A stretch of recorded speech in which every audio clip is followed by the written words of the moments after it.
The desert outside Ely, Nevada, baked under a relentless August sun. It wasn't just heat, it was an absence, a vast, silent pressure that seemed to suck the moisture from your bones and the thoughts from your head. Liam Carter wiped sweat from his forehead, the gritty dust sticking to his skin. His ancient pickup, Bertha, rattled ominously as he navigated the washboard dirt road leading to the derelict Silver Spur mine.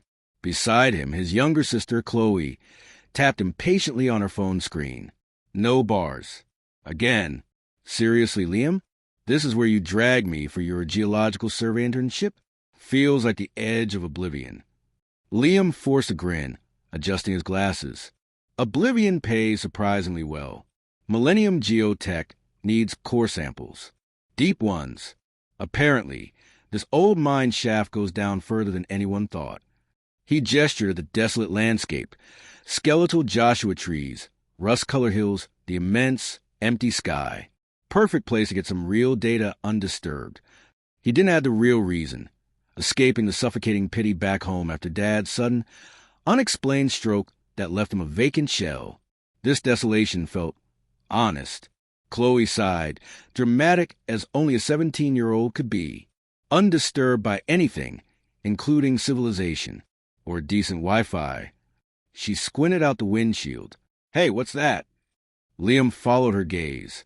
Ahead, nestled against the mine's crumbling entrance, sat a sleek matte black SUV.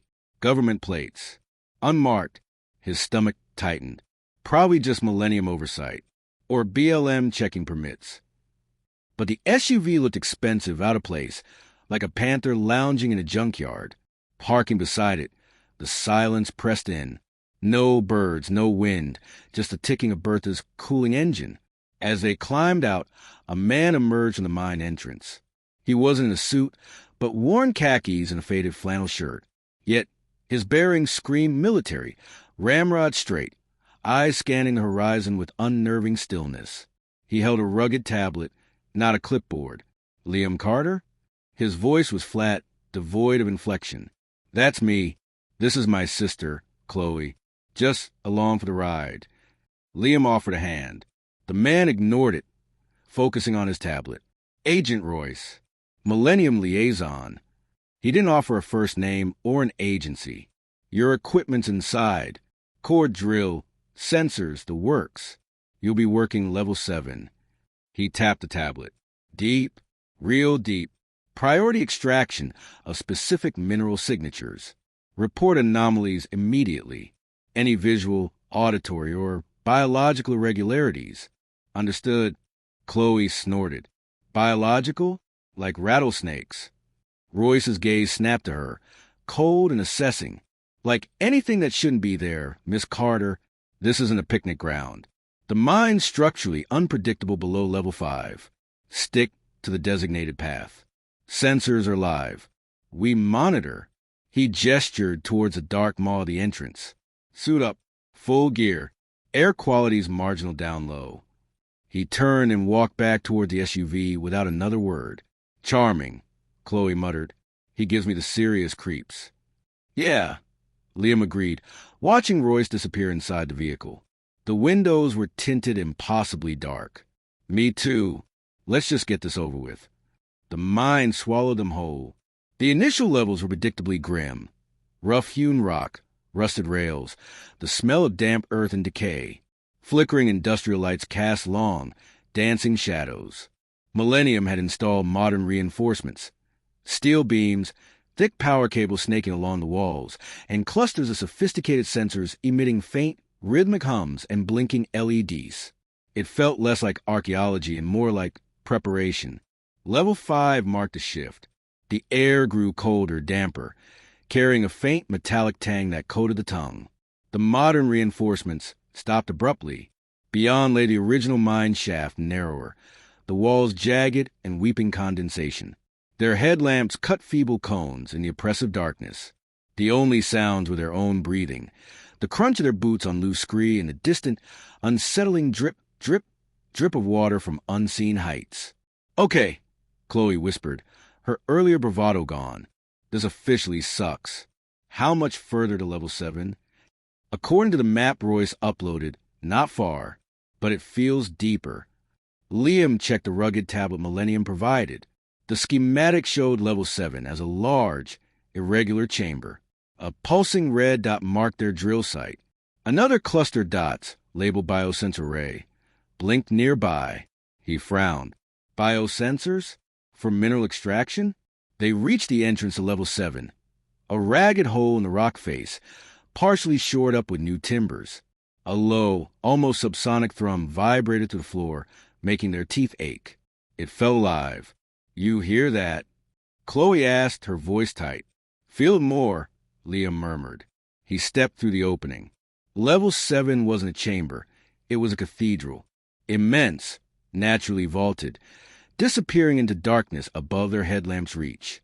But it wasn't empty.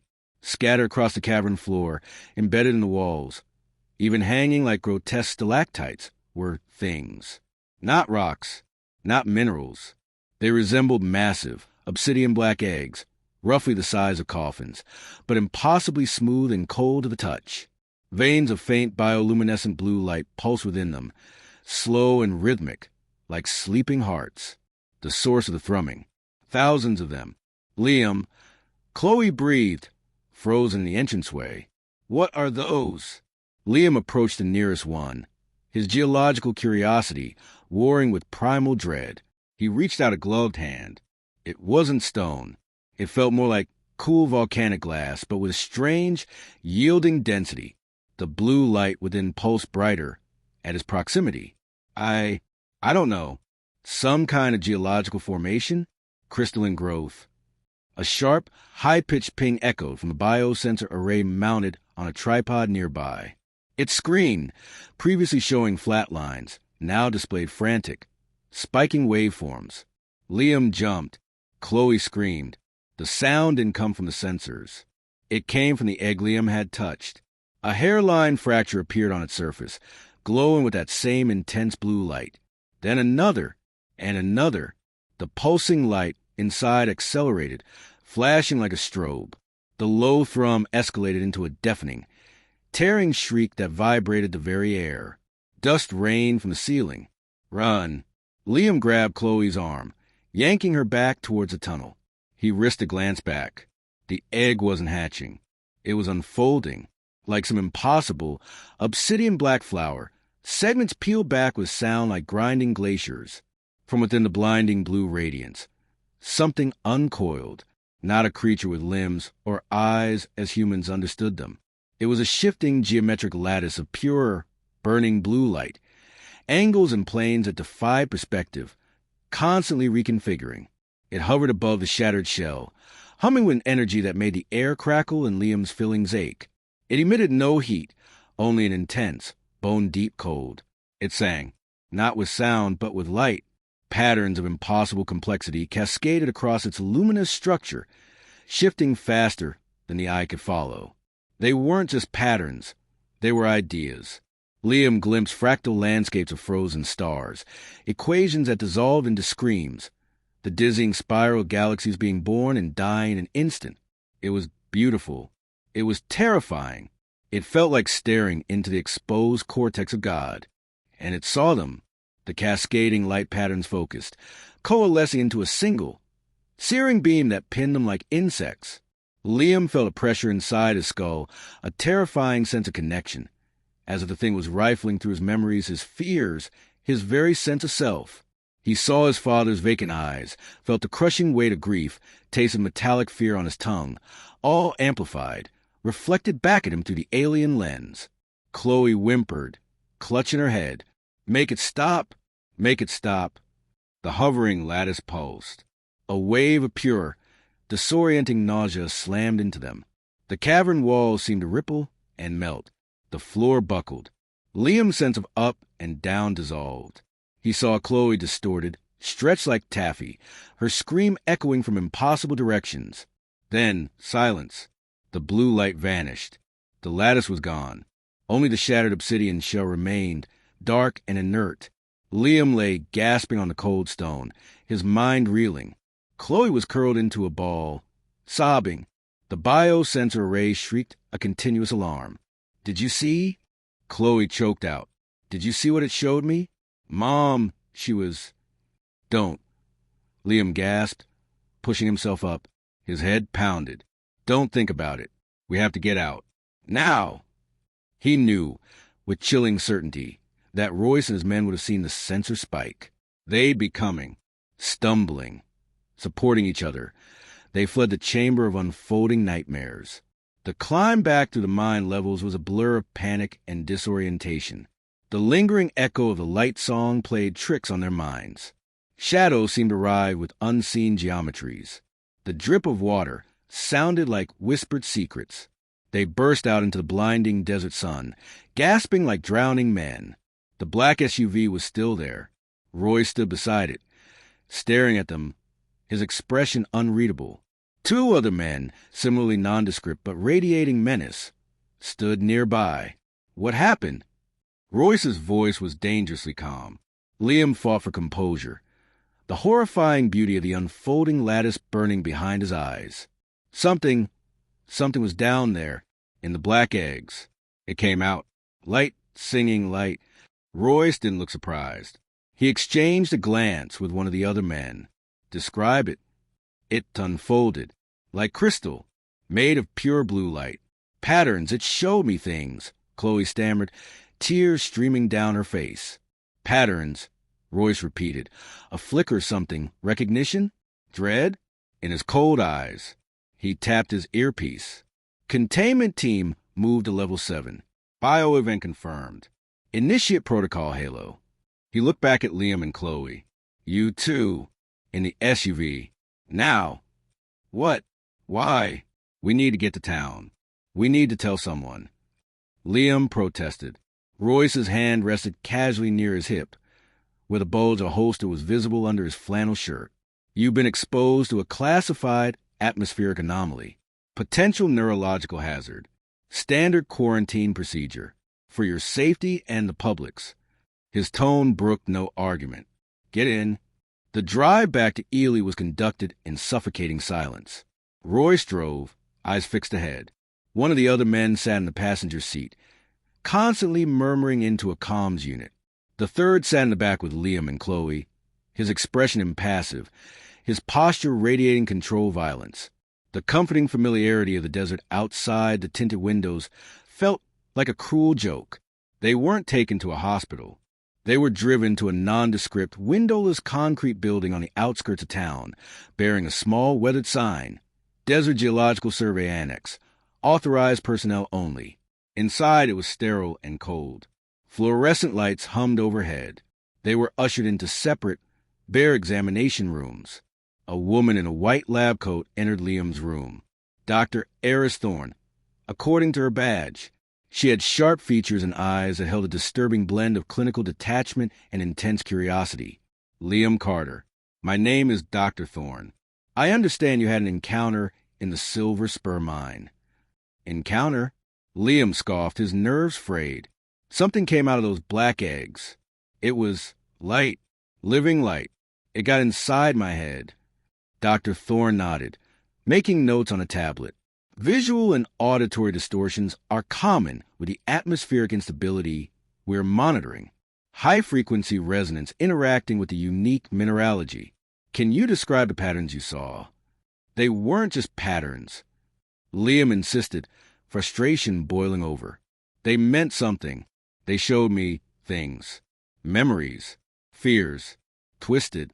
He shuddered, recalling the vision of his father, but older, impossibly ancient and cold, whispering secrets in a language of fractured light.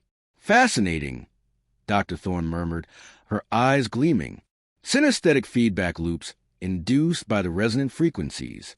The brain tries to interpret the unfamiliar stimuli, often projecting internal imagery. She moved closer, shining a penlight into his eyes. Any lingering disorientation? Nausea? Headache? All of the above. And what about Chloe? Your sister is being evaluated separately. Standard procedure. Dr. Thorne's smile was thin. For your safety, we'll need to keep you under observation for 72 hours. Run some tests.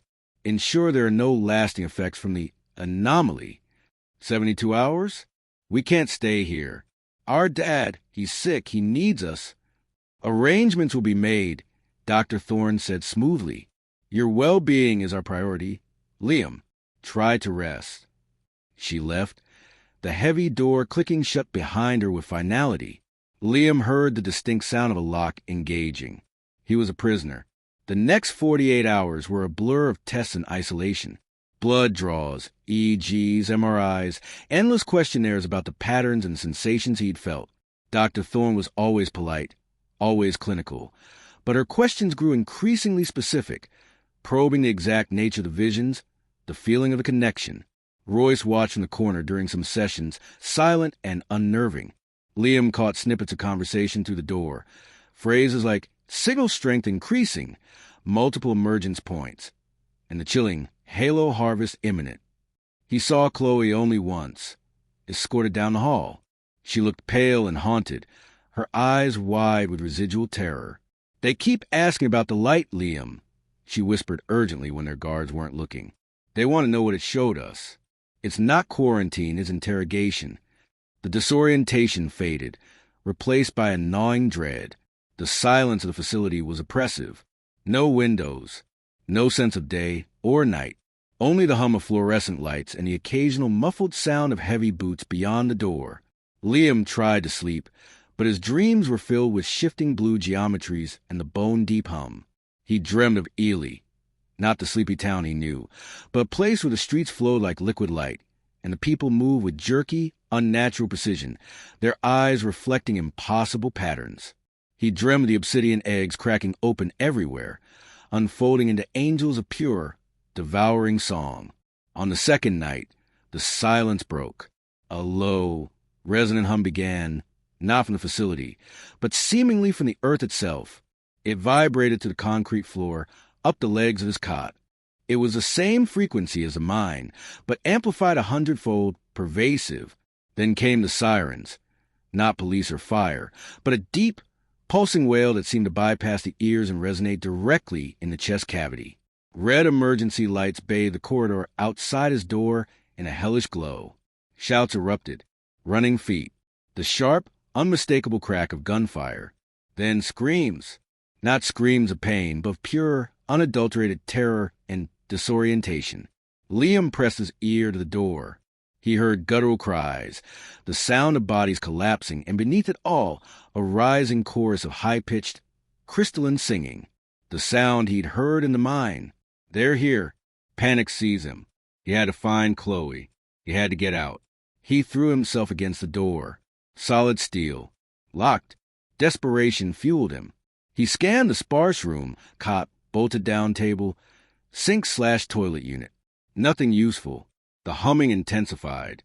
The red lights flickered violently. He heard a wet, tearing sound in the corridor, followed by a gurgling silence. Then silence.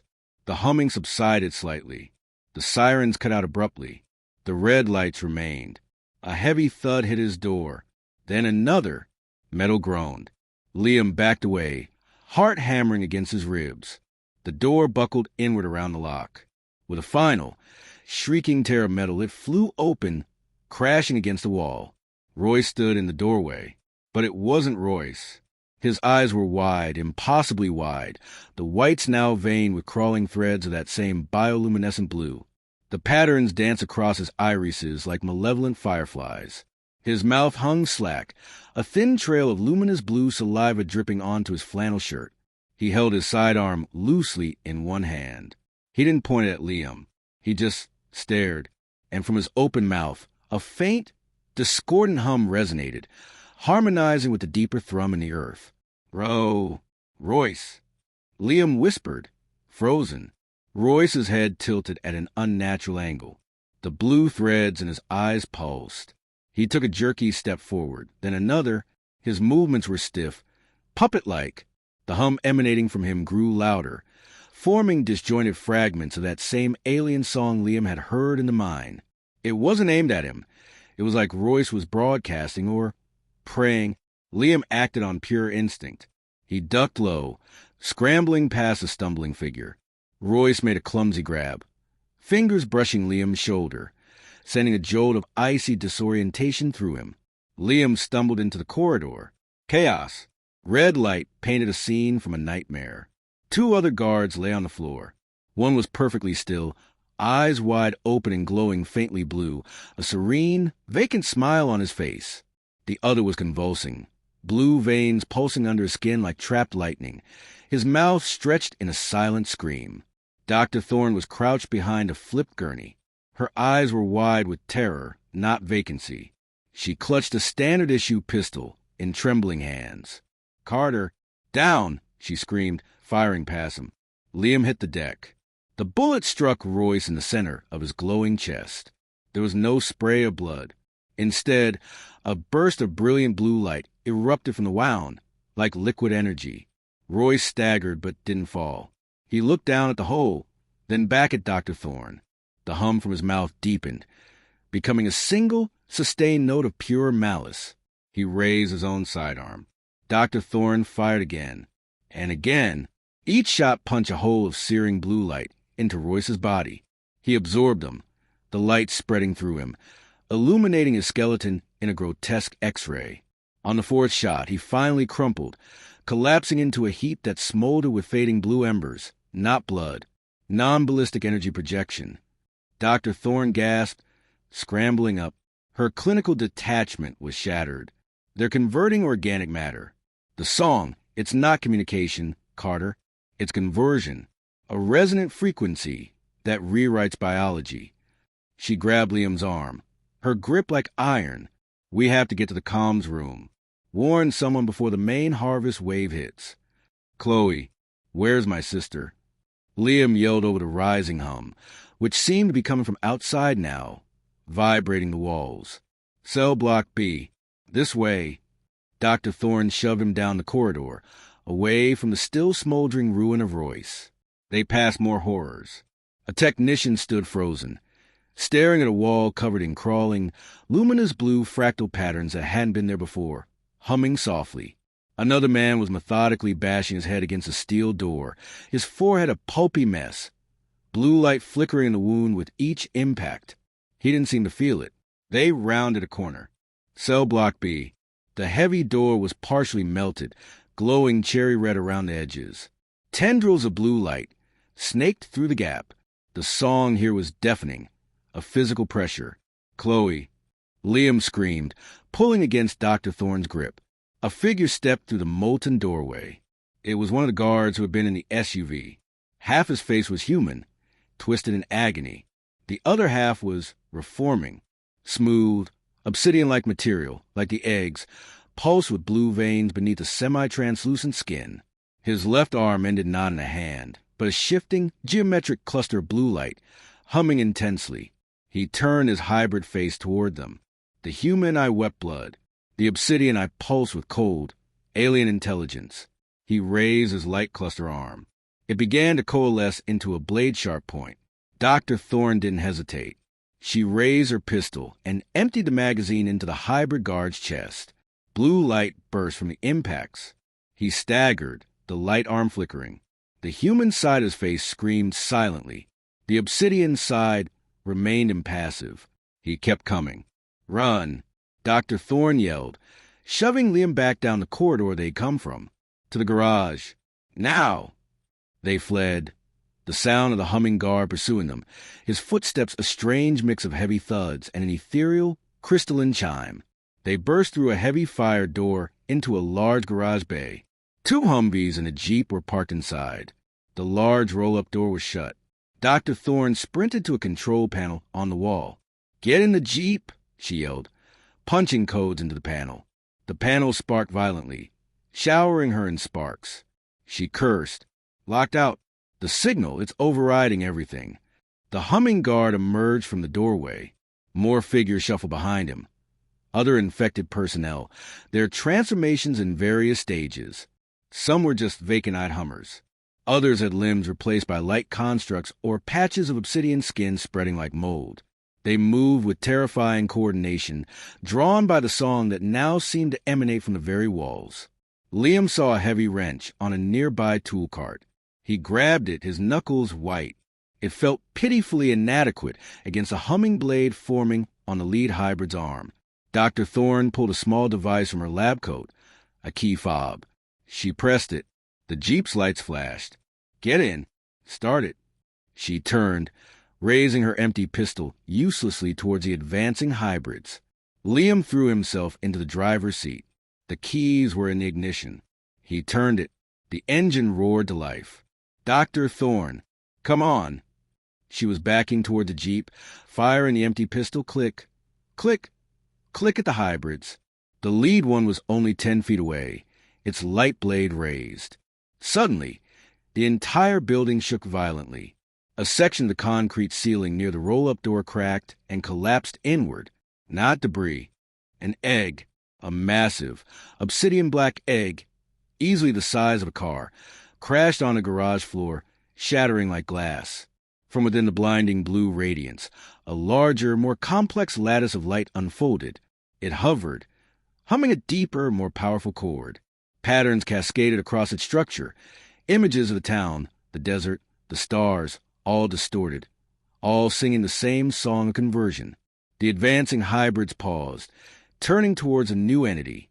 Their humming shifted, harmonizing with it. Even the lead hybrid lowered its light blade, its obsidian eye fixed on the unfolding angel. Dr. Thorne seized the moment. She dove into the Jeep's passenger seat. Go! Ram the door! Liam didn't think. He slammed the Jeep into gear and stomped on the accelerator. The vehicle lurched forward, tires screeching on the concrete. He aimed for the weak point near where the giant egg had crashed, where the metal roll-up door met the damaged wall. The humming intensified. The unfolding angel pulsed, sending a visible wave of distorted air towards them. The Jeep hit the door with a bone-jarring crunch of metal and shattering glass. Liam's head snapped forward, stars exploding in his vision. The door buckled, tore, and gave way. Desert night air, cold and sharp, flooded in. They were out. Liam wrestled the damaged Jeep onto the dirt road, fishtailing wildly. He glanced in the rearview mirror. The garage bay glowed with intense blue light. The unfolding angel hovered in the opening, its song of physical force that made the Jeep's frame vibrate. Hybrid figures stumbled into the night after them, but the angel didn't pursue. It simply watched and sang. The song wasn't just sound now. It was light. Beams of shifting blue patterns lanced out into the night sky, painting the cloud with alien sigils, bathing the desert in an ethereal, terrifying glow. Chloe! Liam choked, tears blurring his vision. He'd left her behind. In that hell, Dr. Thorne clutched her bleeding forehead where she'd hit the dashboard. She's alive, Carter. Or she was... The conversion isn't instantaneous for everyone. Some resist longer. Some resonate differently. We have to get to town. Warn them. It's already begun. As they sped towards the distant, sparse lights of Ely, the true scale of the horror unfolded. The sky wasn't just lit by the angel behind them. Across the desert horizon, multiple pillars of that same unholy blue light stabbed upwards into the night. Dozens of them, each marking an emergence point, each broadcasting the halo song. The harvest had begun, and the town of Ely, unsuspecting and asleep, lay directly in its path. The angels weren't invading. They were consecrating, turning the world into a cathedral of cold light and rewritten flesh. And Liam Carter, carrying the terrifying memory of the song in his mind, was racing towards the epicenter,